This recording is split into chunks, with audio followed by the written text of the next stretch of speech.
So now you get out. You get out of jail after the 6 months that you're there. What's next for you? Well, that's the thing. Jail separated me from drugs, but I'm a drug addict, and for many drug addicts, it requires more than just the separation from drugs for a period of time. So I get out with the intention of not doing drugs again, and I'm in the holding cell to get released, and I know somebody in the holding cell, and they're like, "Hey, I got $40. Like, do you want to get high after this?" And you just can't say no. I mean, it is just within your, it's completely within your soul at that point that you're just a drug addict. So so I went and got high, and I never got strung out on heroin ever again, but I did get high about maybe 3 or 4 times. And Off of what? Heroin, crack, and meth. And fortunately, I had I would call them absolutely horrific spiritual consequences, during each one of those relapses. And one of them, I actually ended up, waking up and missing part of my face.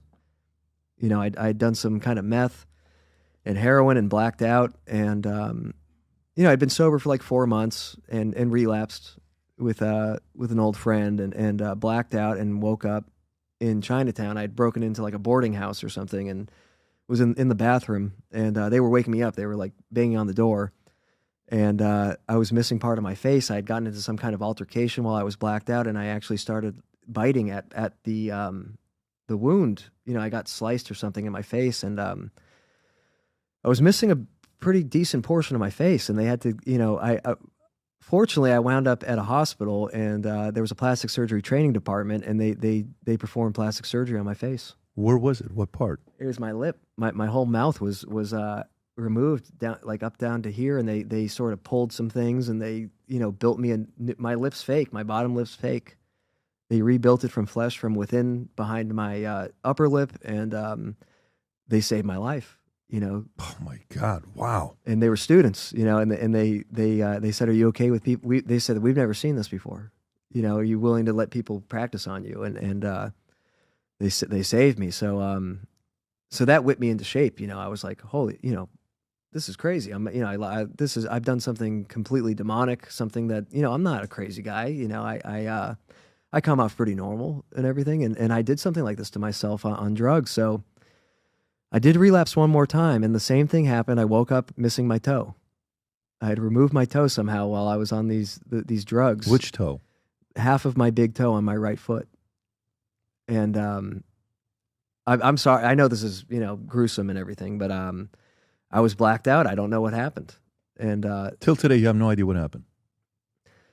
No, I had some kind of tools, like some nail clippers and stuff, and they I basically damaged my toe really badly, and they had to cut my toe off. So I phrased that wrong. I didn't wake up missing my toe. I woke up with my toe incredibly damaged. They had to cut it off. And from that point, I've never gotten high ever again. When's the last time you used? August 10th, 2018. Nothing since then? No, nothing. And it's because I wound up at a nonprofit long-term treatment center, and they let me live there for 3 months, and then they let me live at a sober living for 3 months. They helped me build a resume. They helped me get work boots. They helped me get tools. They helped me go out on job interviews. I got a construction job.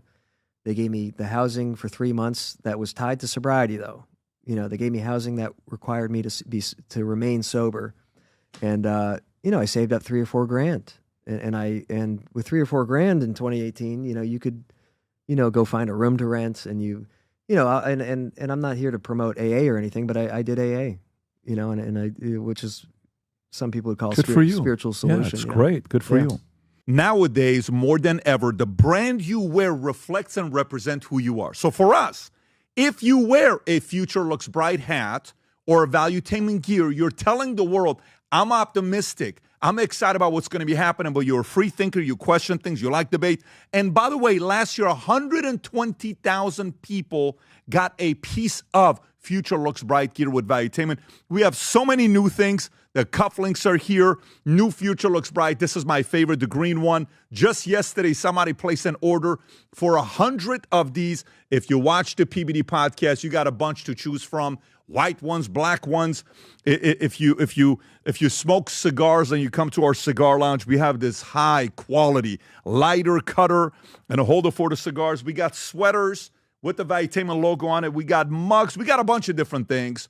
But if you believe the future looks bright, if you follow our content and what we represent with Valuetainment, with PBD Podcast, go to vtmerch.com. And by the way, if you order right now, there's going to be a special VT gift inside just for you. So again, go to vtmerch.com, place your order, tell the world that you believe the future looks bright. If you enjoyed this video, you want to watch more videos like this, click here. And if you want to watch the entire podcast, click here.